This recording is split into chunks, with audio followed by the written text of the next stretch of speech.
Hello everyone, thank you for being here today. I want to start with a simple question. When was the last time you focused entirely on yourself? Not on what others were doing. Not on what they achieved, posted, bought, or said. But purely on you. Most of us alive in a constant state of comparison. We measure our worth by looking sideways instead of forward. Today, I want to offer a idea your greatest power lies, not in watching others, but in mastering yourself. Let us talk about comparison. We are wired for it since childhood. We've been compared. Look at your brother's grades. Look how well she plays soccer. Why can't you be more like him? And now, social media takes it to an extreme. A few swipes show us people who seem richer, happier, healthier, smarter, more successful. But here's the truth: you are comparing your real life to someone else's highlight reel. Comparison steals your joy. It distracts you. It turns your focus outward instead of inward. It tells you you're not good enough, when the truth is, you're simply walking your own path. When you focus on others, three dangerous things happen. You lose sight of your own goals. You start chasing someone else's dreams, not your own. You waste energy. Energy spent watching, judging, envying. That's energy you could invest in your growth. You delay your progress instead of building. You're brooding instead of creating. You're comparing. Imagine a runner constantly looking sideways during a race. They trip, they slow down, they never reach their full speed. That's what we do to ourselves every single time we look at someone else's lane instead of our own.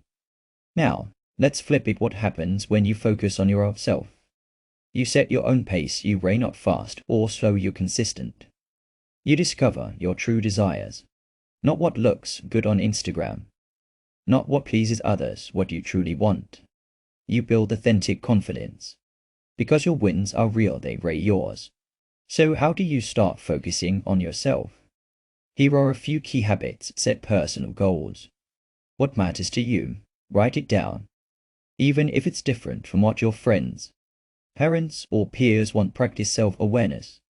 Every day, ask yourself, am I doing this for me, or because I'm worried about others? Limit comparison triggers. Maybe it's less scrolling. Maybe it's spending more time offline. In real life, curate what you consume. Celebrate small wins. Don't wait for a trophy. Celebrate getting up early, finishing a project, making a healthy choice. Develop a growth mindset. See yourself as a work in progress, not a finished product. Progress, not perfection. Let me share a few examples. Example 1. Michael Phelps, one of the greatest Olympians of all time.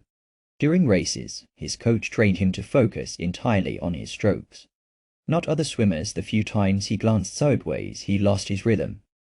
Example to J.K. Rowling. She wrote Harry Potter while broke, unemployed, and struggling. If she had focused on how other authors were already published, already famous, maybe she would have quit.